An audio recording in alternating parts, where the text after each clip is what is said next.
In today's business world, change is the only constant, and mastering transformation is the ultimate key to success. Welcome to Shift and Thrive. I'm your host, Natalie Nathanson. Each week, we'll bring you conversations with CEOs who delve into how they successfully drove critical change in their organization. This show is sponsored by Magnitude Consulting, bringing you the thinking power of a growth consultancy and the getting it done power of a full-service B2B marketing agency.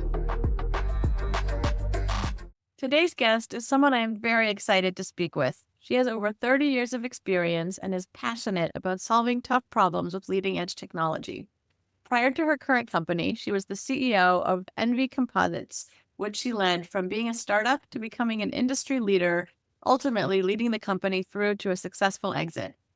Throughout her career, she's received numerous awards and recognitions, including being named CEO of the Year by Utah Business Magazine and Entrepreneur of the Year by Ernst & Young. Earlier in her career, she also spent over a decade in biotech and pharma, holding various positions in marketing, sales, and operations. She's also actively engaged in her community, where she contributes to a range of economic and educational initiatives across Utah, including serving on the board of Visit Salt Lake City. She is the CEO of Zartico. Sarah Lehman, welcome to the show. Well, thank you so much, Natalie. It's wonderful to be here.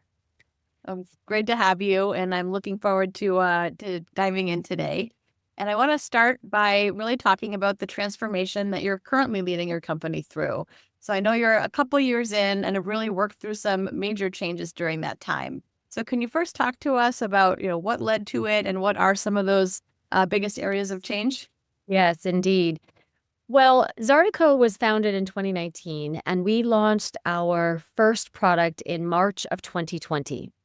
If you all remember what was happening in March of 2020, you all were home, keeping yourself safe, Lysoling your groceries, because that was the genesis of COVID. And so we were born out of COVID, and we really focused on becoming a data aggregator, which was bringing all the reports that our existing clients use to report out the progress of their destinations. What we realized during the time was during COVID, those retrospective reports were not great decision-making tools because they were reporting on the past, and our clients needed to know in real time what was happening. So we started to invest in these large data sets, talking about anonymized geolocation, anonymized credit card, lodging insights that really pivoted us to becoming less of a reporting tool and more of a decision-making tool. And through that process of 5 years and working with this data, we literally uncovered liquid gold in terms of the hidden patterns of people and place. We took that data and combined it into what we call our proprietary integrated data model. Again, unlocking these consumer insights that destination marketers can use to level load their visitor economy. So we have systematically pivoted from being a data aggregator company to becoming a marketing performance solution company that helps destination leaders drive level loaded visitation, which ultimately creates level loaded jobs, which ultimately creates positive impact for their communities. So we had to undertake a massive transformation, right? The first step was to clarify our value proposition, right? Our ICP changed, our product changed, our go-to-market strategy changed. So massive transformation there. We had to align the new product vision from top to bottom, right? Company, capabilities, messaging. And then, of course, the third step was to really take a hard look at the capabilities we had in-house. And when you think about capabilities, that by definition means people, right? And so we had to obviously take a hard look at around how we were staffing ourselves, what capabilities did we have in the beginning versus what capabilities did we need going forward. And so that led to a fairly massive, fairly sizable transformation and restructuring internally to set us up for the future. On the heels of that transformation, we are wildly enthusiastic about our direction. and seeing these hidden patterns of people in place and what we can do with them to help our clients and our future clients to become better, effective marketers. I love that. You could see kind of all the different components that were impacted, and I'd love to, go back to those three components that you had. Really, you talked about, clarifying the value proposition. Yep. And earlier you talked about moving to becoming like a decision-making tool for your target market. Was that an explicit decision? Did that come kind of along the way? What was that process to kind of clarify the value prop and then kind of realize like where the best opportunity was? I would say it's a combination of both, right? So we launched as a data aggregator during COVID, realized that it didn't serve our clients in the minute. So we invested in these big data sets. And while investing in these big data sets, we uncovered these amazing insights that can be used to drive marketing decisions. And our clients actually started to use it in this way.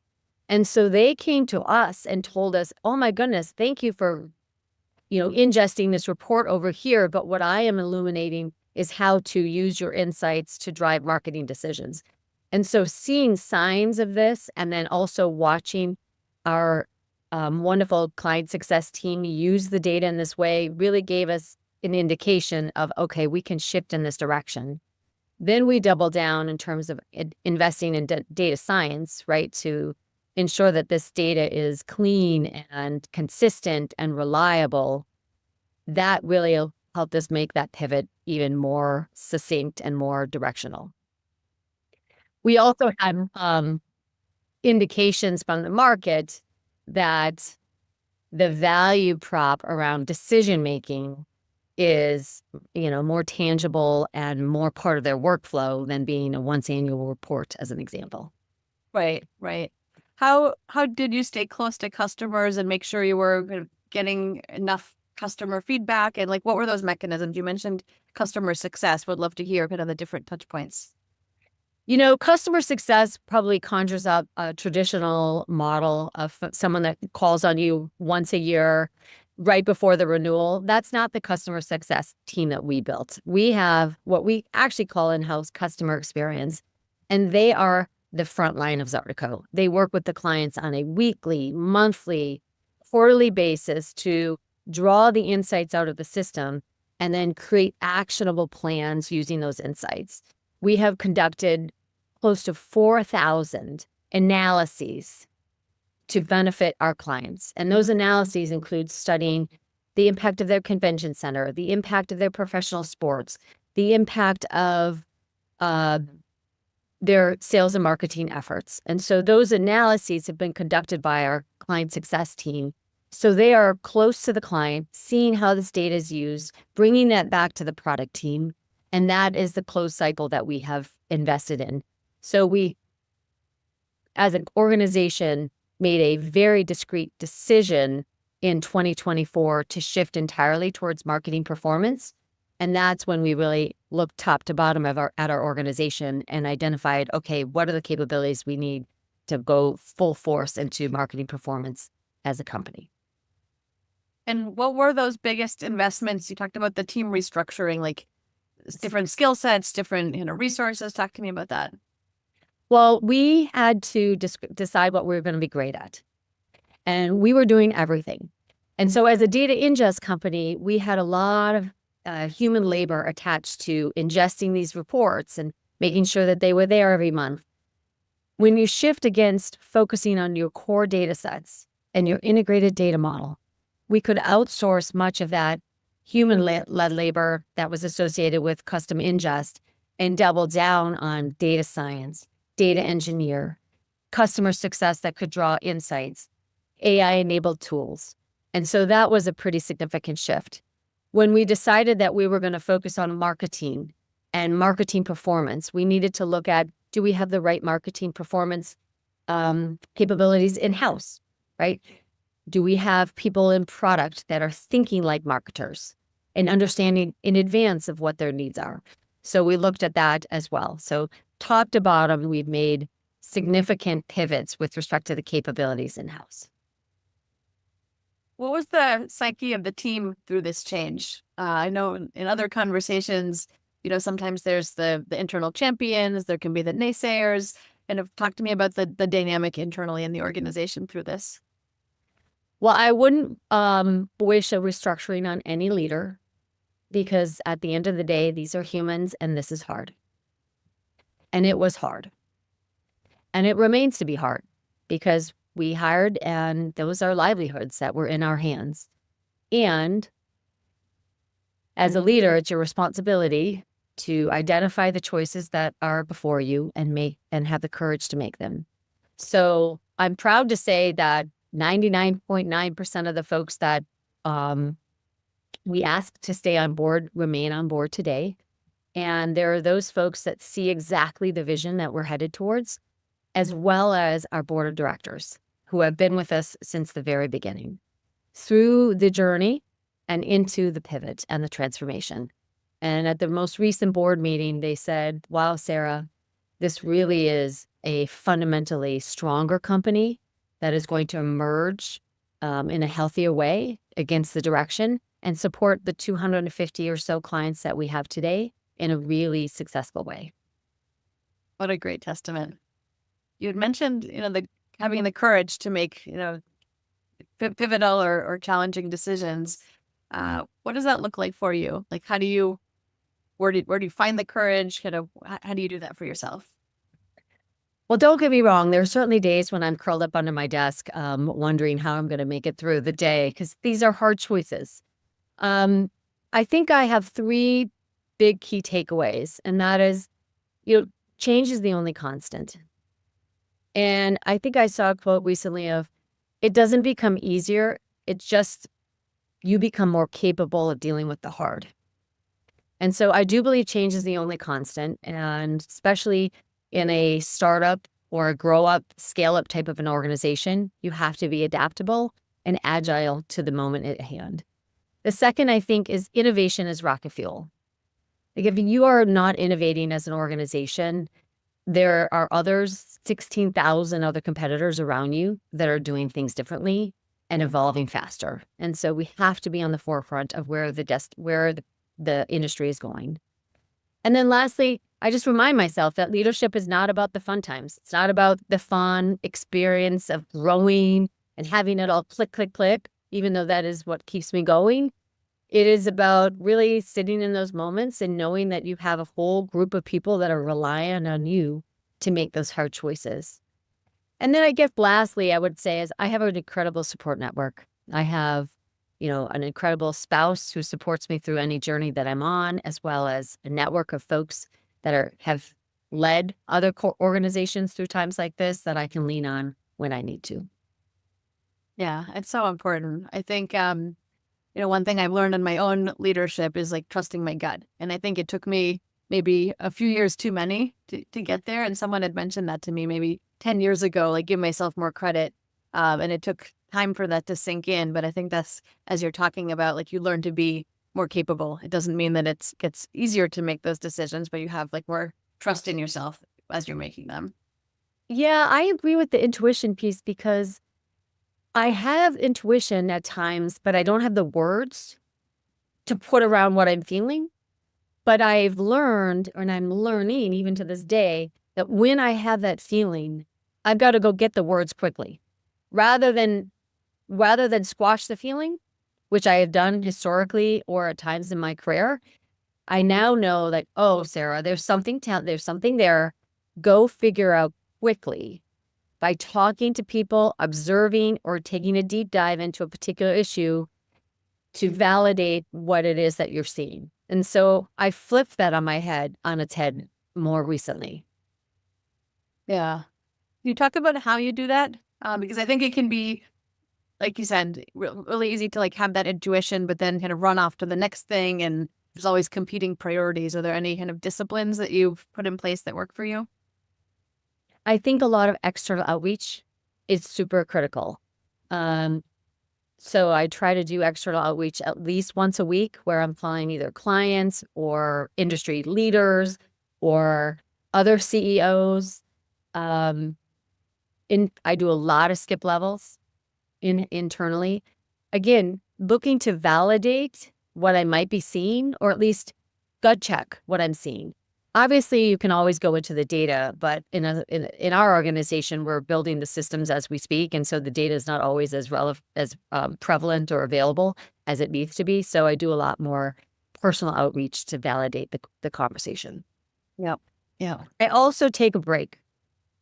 So oftentimes when I have that feeling, it is a sign that I need to get out of the business and then take a minute to just think and reflect. Typically that's done when I go hiking or mountain biking or something of that sort. And in those moments, the synapses seem to connect faster.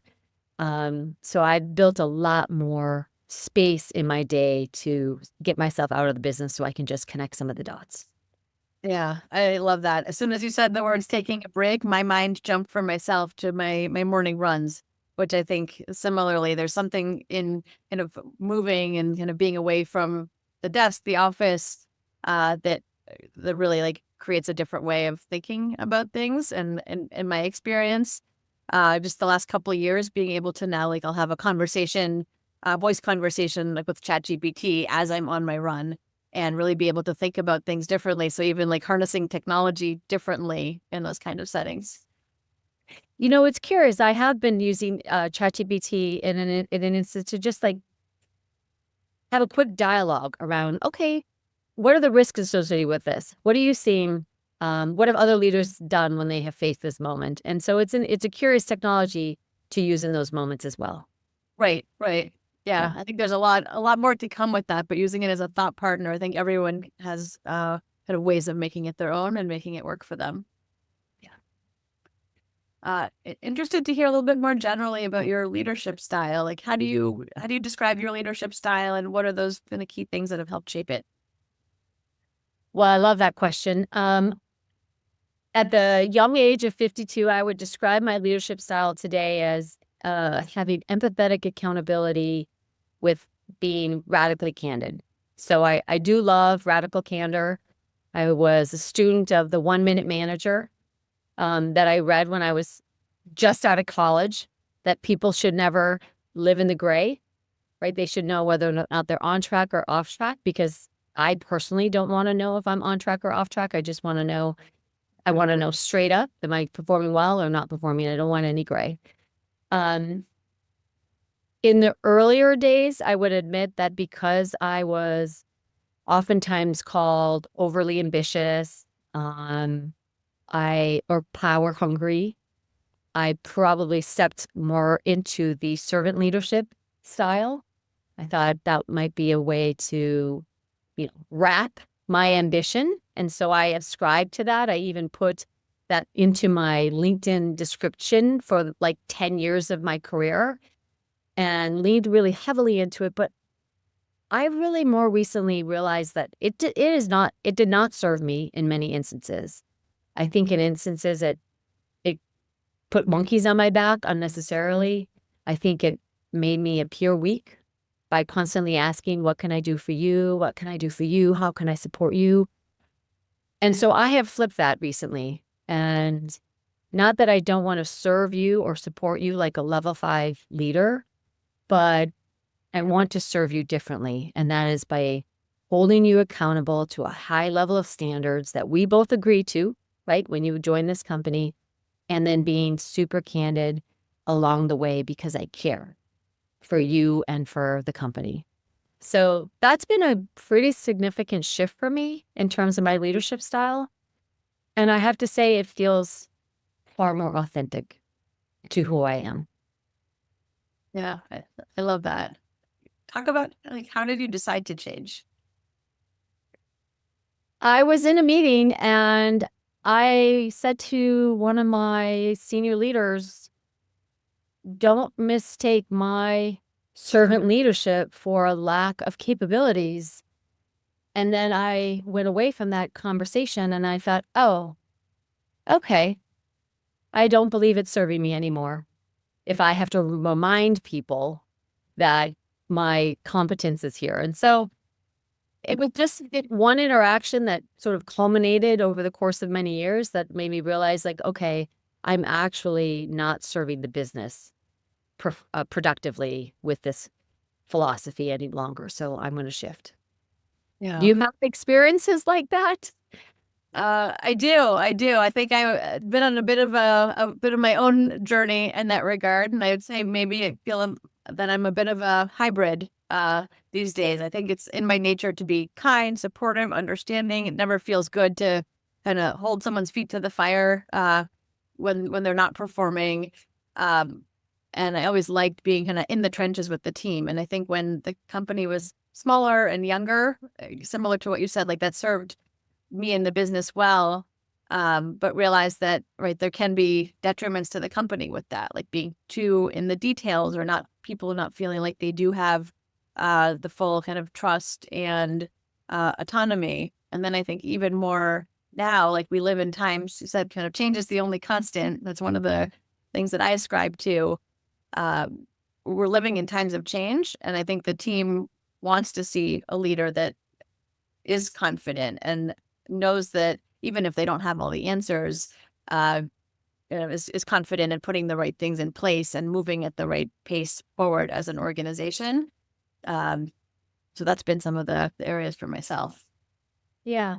Yeah, I think so. I think at times I elevated the individual versus the organization, and in an effort to help people feel supported. And so just that shift didn't change me entirely, but certainly informs how I am facing this next chapter.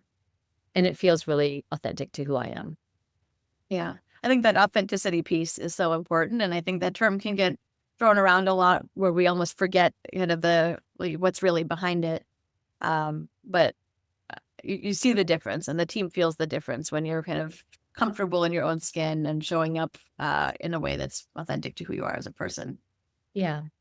And it certainly doesn't mean not empowering others around you. That is the furthest from the truth. It means that the questions that we ask are just, I think, different versus what can I do to support you? It's what do you need to be successful to achieve this goal that we have set out together, etc. So I like where we're headed. Yeah, yeah. I think in some ways, right, like the servant leadership style can create a dynamic where people come to you with problems, as opposed to when you have that right kind of dynamic and people feel they have the autonomy, they're more likely to come to you with solutions, even if there's still a problem there to work through. But like, here's the problem, here's how I'm thinking about it. Now let's work through that together, rather than kind of all the problems landing on the CEO's lap, so to speak. Would love to shift gears a bit and talk about something you're working on currently, maybe outside of the business or tangential to the business. Is there something you're most excited or passionate about? Well, it is in the business. I am most excited and passionate about our technology and products that we are building today. So we just launched Digital Campaign Optimization, which is a brand new tool that was developed because our agency partners asked us to address the flawed attribution model. And for those in the audience who don't know what I'm referring to, attribution on the digital landscape is super straightforward. You see an ad for a crock pot, you go to Amazon and you buy the crock pot, right? It's a very traceable journey. Destination marketers don't have that straightforward journey, right? They see an ad to come to their destination, and then they might or may not show up into your destination. So creating a full funnel attribution approach is what we're trying to do for the place-based economy. So I see an ad and then I show up into your destination, but we don't just stop there, right? I see an ad and I actually come. We actually then answer the question, did you come, did you stay, and did you spend money? That is the holy grail of place-based attribution. And so that's what we're building. We've just launched one piece of that, which is our digital campaign optimization tool, which is, did they come? And then we layer that into, did they come, did they spend, and did they stay? And so we have a whole suite of products that give our marketing partners this full funnel perspective that is rich with behavioral insights. And we're not talking about one-on-one marketing, we're going to tell Natalie you should go to Green Bay, Wisconsin to go see the draft. That's not what we're referring to. We're referring to aggregated trends that help our marketing partners really be the best champions they can be for their place. And so I'm just thrilled that it's coming together, and 5 years of investment in data science is going to be illuminated through this technology. And that illumination will, again, give better insights, but it's also going to create a faster product, which is super exciting because we have definitely had some years where it was super clunky because of the volume of data that we process on a regular basis is mind-blowing. So this new technology makes it much faster. And because it's much faster, it gives us a chance to reevaluate the value prop as well as the pricing structure. So, I mean, as you can tell, I'm super excited about the direction of the company and, where we're headed with respect to this new product line. Sounds like some of these things that you're putting in place are pretty different maybe than what's existed in the landscape before. I'm curious, did any of these changes cause you to look at the competitive landscape differently? Yes, indeed. So I believe that our product doesn't exist. As far as I can tell, there are attribution models. Yes. There are consumer behavior models. Yes. There are full funnel models for other industries. Yes. But there is nothing that I can see that connects people, hidden patterns of people and place to optimization and marketing performance for the place-based economy. So our consideration set might seem super small when you look at the ground game with our existing clients. But as you pull your head up and you think about all the things that we can solve with respect to our data and our integrated data model, we're literally talking about solutions for the place-based economy. That's not just our existing destination marketing organizations, but that's attractions, hoteliers, ski resorts. Again, the place-based economy, and then you combine that with our domain expertise around this industry. And I have yet to find a one-on-one match from a competitive set. So now our biggest challenge is to communicate to our clients, our industry, our investors, of like, no, this is a whole new category that doesn't exist. And we're on the forefront of it. So let's giddy up. Yeah, it's a good place to be when you do have something kind of that that unique and disruptive, and you're meeting your existing customer needs. I think, as you alluded to, like, it does come with its own challenges, right? When there isn't kind of a competitive set to kind of sit within. There's more kind of market education involved. There's getting in front of the analysts and making sure they're kind of getting educated on this. I'm curious, like, how are you thinking about kind of the hurdles and going out kind of more broadly beside your customer base? What are the kinds of things you're thinking about there? Well, I think that comes down to like the go-to-market challenge that we have today, whereas it is just noisy. I mean, my inbox and my LinkedIn is just flooded with cold calls, outbound leads, etc. So my question to the organization is, how do we break through the noise in such a noisy state with our new messaging? And this may sound provincial, but I actually believe relationships are far more important today than they were even 10 years ago, because relationships matter in terms of that referral, word of mouth, endorsement, ability to advocate on behalf of you. So I look at the land of go-to-market now as, how do I take these amazing humans that I have in my sales and marketing organization and use technology to enable them to be more productive versus replace that human with AI-generated emails that just flood people's inboxes. I just don't think that's the strategy. At the end of the day, whether or not you're selling a B2C product or a B2B product, people want to do business with people they like. And that even goes to B2B. They want to do business with people they like or companies they believe in. And so putting a people face around your vision is super important. So what I'm looking to do is a couple of things. build a strong lead gen program that's focused on thought leadership around where we are in the messaging strategy, use really great tech-enabled tools to bring that into my sales organization so they can then build the relationships that they're looking to build. What's the structure of your sales and marketing organization, and how does that fit with these changes you're navigating? Well, I'm curious, we're rebuilding our structure as we speak.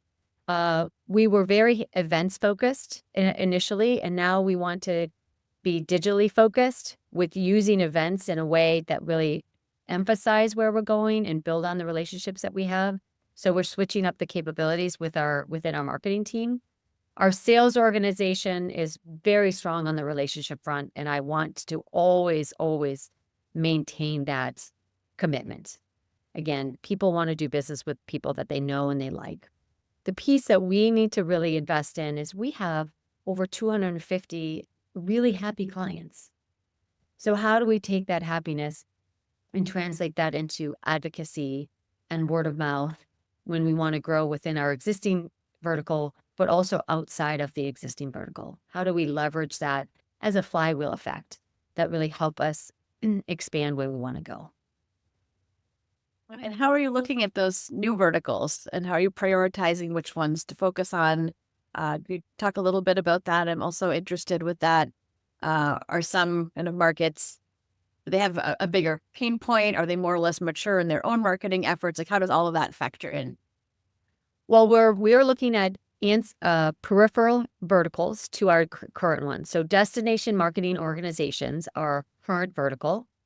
And what's really interesting is that when you go to a board meeting for a DMO, at that board meeting is your local hotelier, your local ski resort, your local zoo, the local attraction, the local airport, the local restaurant association.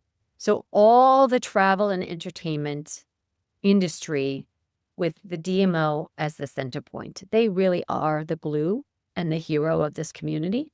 And so by having a successful excuse me, experience in the DMO space, we can take this product and expand to very closely knit vertical expansion. And again, by leveraging happy clients to make those introductions, we'll be far more successful.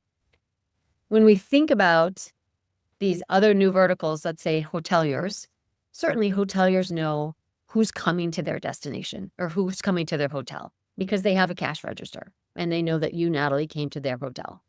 But what they don't know is who didn't come to their hotel. They don't know that if they want to attract a culinary type demographic to their hotel, how might they do that? Where do culinary consumers go? Where do travelers that are interested in outdoor recreation go? So that is the type of insight that we can bring, place-based insight around consumer behaviors. So whether or not they have first-party data is insignificant. It's whether or not they are interested in understanding consumer behavior around them or their competitive set. Yeah, you can see where that will really open up a lot of new kind of use cases and possibilities from what organizations can do today. So Sarah, I'd love to hear a little bit more about you. Can you talk a little bit more about your background? What was your childhood like? Did you always know you'd be kind of moving into these kinds of leadership roles? Talk to me a little bit about yourself. Well, thanks. I'm a mom of 3 kids. They are extraordinary. I have 2 in college and 1 in high school. I'll be married 25 years this year, so it's wonderful. And I have a glorious dog that I never expected I would love so much because I was not an animal person growing up. But my kids wore me down, and finally we got a dog, and he is the love of my life. I knew very early on that I was going to grow into leadership. I just didn't know the format that I was going to go into. And so I had a kind of an interesting childhood experience. I had a really great childhood, family still together. We just celebrated my parents' 80th wedding anniversary, or excuse me, 80th birthday, and all of my siblings and their spouses came for the weekend. And so to me, that's just testament to my mom and dad and the glue that they've created as a family. But when I was in the 3rd grade, I had a speech impediment. And so I used to say the word ka and do and Sarah. And I went to speech therapy, but my mom also sat me down and said, Sarah, why don't you just go to Boston? And you're going to fit right in. And so as a very early child, I thought, I'm going to go to East Coast. I'm going to go to Boston. And lo and behold, I went to Boston University. And of course, when I got there, they asked me if I was from Canada. So it didn't actually work with respect to the language. But going to Boston University was one of the most significant milestones of my life because it opened up my perspective. I grew up in a small town. It was Green Bay, Wisconsin at the time, in a farmland area where most of the kids in my high school didn't go to college. And if they did, it was certainly in state. So leaving Boston was super significant for me. And while I was in Boston, I started working for a female entrepreneur who went to Harvard Business School.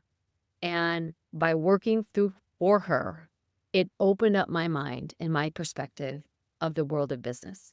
I always thought that to have an impact on the world, you had to either be a doctor or a teacher or even a politician, because that was the only way to have positive impact. And by working with her and watching her start a company in the biomedical services industry, I realized that business was a vehicle by which you could have a positive impact. And so I was hooked into business by that moment. And from there, I applied to Harvard Business School. And that's where I met my husband, and my trajectory into the journey that I'm on today has been extraordinary. A couple of lessons I've learned along the way is, careers are not linear. They're more like a jungle gym or a Europass is what I used to say. I thought when I started my career, it was going to be like a bullet train from here to here to here, and it was going to go move super fast. And when I realized it was more like a Europass, I'll get on and get off, go all over the place. I took, 5 years off to have my children.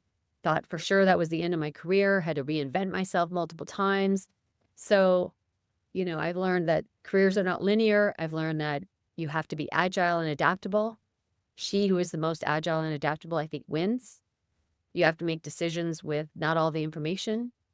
I don't think you can let your skills go dry, even if you do take time off. I think you have to keep up with the technology because even 2 years of time off, technology moves so fast that I was in catch-up mode. So I think there's ways that if you do take time off, you have to keep staying fresh so that when you do want to get back on the ramp, you're not making up for lost time. And, the journey's hard. It's always hard. I think the biggest lesson I've learned is it never gets easier. It's just your ability to handle the hard gets better over time. And so that's a little bit of my journey now. Yeah, yeah. I think those are those lessons learned really resonate. I'm thinking too, like I've had a lot of conversations lately about kind of those people just entering the workforce, and the changing skill sets of people earlier in their careers. So knowing your kids' ages and you're kind of in that, high school, college phase, are there things that you're kind of advising your kids or talking to them maybe differently than how you would have thought of it for yourself? Yeah, I tell well, let me take a step back. When I had culminated my career at NB Composites, right? I was there 8.5 years. I successfully turned that company around, grew it, sold it, and then stayed on for another 2.5 years, working cross-company, cross-continent to create a joint organization. I had an opportunity to stay there, but I decided and committed to my kids that at that moment I would take some time off and step back and take a breather. Many of my friends told me, Sarah, why don't you just retire? You just successfully sold your business. You have nothing left to prove. And that did not sit well with me. I mean, working is the thing I love most outside of my family. I just love that feeling of amassing people to solve hard problems, to do great things. So, and I also wanted to teach my kids that even as you get older, you can do hard things. You can learn really big things too. So I went searching for a business not in my existing industry, which would have been easy, right? I had spent 8.5 years in the cycling industry. That would have been easy. I wanted to go into technology. I wanted to see a core fundamental difference of how business is run, from a B2B business to a B2C business, from a EBITDA-based business to a SaaS-led business. And so I went looking for a tech company, and that's how I found Zartico.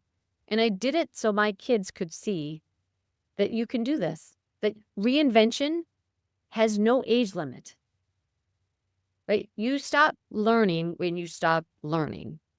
And so to me, that is really important. And my kids now call me and we talk. My son actually was an intern for my business, and now he is watching the transformation that we're going through. And so he's a sophomore in college studying business and economics. And so it's really, really fun to have these more intellectual conversations about our business.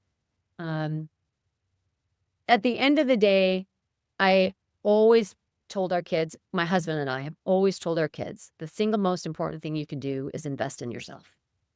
Because at the end of the day, that's what you have. And if that investment is you doing X, Y, and Z, then do it. If that investment is you going to graduate school, then do it. Because no one can take that investment away. You can lose all your money, you can lose your job, but if you continue to invest in yourself and learn, then you will have that as your foundation. Yeah, I really love the message that your decisions have impacted on your kids. I think that like show don't tell is so important, and I think for kids of different ages, like I have a 8 and a 10-year-old, and I'm trying to be very deliberate about, they might hear me, complain about being tired at the end of the day or something like that, but like making sure that the passion is ultimately like what comes through, that they kind of see, yes, the balance, things can be hard, you work through them, but like understanding and the passion and the energy behind it, that point you made about like continuous learning and investing in yourself, just making a point to, oh, I'm learning this because it'll help me in these areas. And right, learning isn't just school, and it's not just what you're forced to do when you have to go to school, but it's kind of a lifelong journey. Agreed. Agreed. The other piece I always tell my kids is it's not having the right answers, it's having the right questions and knowing when to call reinforcements, right? As a CEO, you can't possibly be an expert in everything, right? You have to have the right questions in order to ensure that you have the right team members leading the right things. But there's always somebody you can call, right? And that's your network. So amassing networks is really critical in this day and age when information is constantly changing. The world is changing so fast. I just remind my kids, invest in knowing people, be curious, be a friend when you don't need a friend, because when you need a friend, you want to have been a friend. So, my husband and I have invested quite a bit in maintaining relationships beyond our core nucleus as a family. So we were just talking about, lessons to impart onto your kids. What lessons would you have imparted on yourself? So looking at kind of everything you've accomplished now, as you think about yourself in your first leadership role, what lessons would you have given yourself? Well, that's a wonderful question. I believe magic happens in the extremes, right? Sometimes the good, sometimes the bad, but that's typically where the magic happens. And what I would advise my first-time CEO self, that a Sarah who treats herself like an elite athlete is more productive than a Sarah who is trying to sprint a marathon, is trying to work and amass the most output. And what I mean by that is when I first started at Envy, I must have pulled all-nighters a couple of times a month. I mean, the maintenance man knew that at 4 o'clock in the morning to come just check on me because I was sleeping in my office. And while I was wildly productive and my output was super big and super strong, I don't believe that it afforded me the time to take myself out of the business to make connections. And there were certainly times when I made emotionally based decisions because I was simply exhausted. So now I treat myself more like an elite athlete. Like no self-respecting Olympian trains hard every single day. They take moments of recovery. They take care of their mental health, their physical health, their spiritual health, their physical health. So I create a lot of what I call active recoveries in my schedule, working out every day, taking a couple walks every day, building in smaller minutes to have active recovery. I don't need a lot, but I need some. And that affords me to have a more stable, constant response versus being reactionary. right? So creating that space between the stimuli and the reaction is super important. And I just learned that you can't take it for granted. Self-care is not an indulgence. It's a requirement if you want to act like an elite athlete at the highest levels of your career. So that would be the advice I would give my first self. I used to think it was selfish to do the things that I just talked about, and now I think it's a necessity, and everybody benefits from it. Yeah, yeah. I think that's so true. Really, we think of like what we have to give, like our brains are our biggest asset. And so optimizing that, and it's not just one kind of silver bullet solution. It is doing all of those things that you were just talking about. So I am right there with you. And love how you said that. So I think that is a great place to wrap, Sarah. If people want to reach you, what's the best way for them to get in touch? Well, my LinkedIn is live and active, and my email is sarah.lehman@zartico.com. Please feel free to reach out. Love to have a chat. Wonderful, wonderful. Well, thank you so much. This has been a fantastic conversation. Thank you, Natalie. I appreciate being on board. Thank you. And thank you too to everyone that's listening. I know I loved hearing about so much that Sarah shared with us. So if today's episode gave you valuable insights, and I am sure that it did, please share this with someone. Spreading these kinds of insights and information helps us all grow as leaders and equips us to drive successful transformation in our organizations. So thanks again, Sarah. And this has been another amazing conversation on Shift and Thrive. See you all next time. That's a wrap for this week's episode. For show notes and more, visit shiftandthrivepodcast.com. A special thank you to our sponsor, Magnitude Consulting, bringing you the thinking power of a growth consultancy and the getting it done power of a full-service marketing agency to help B2B companies fuel their growth. For more information on Magnitude and to get your complimentary transformation readiness assessment, visit magnitudeconsulting.com/getready. Thank you so much for listening. We'll see you next week.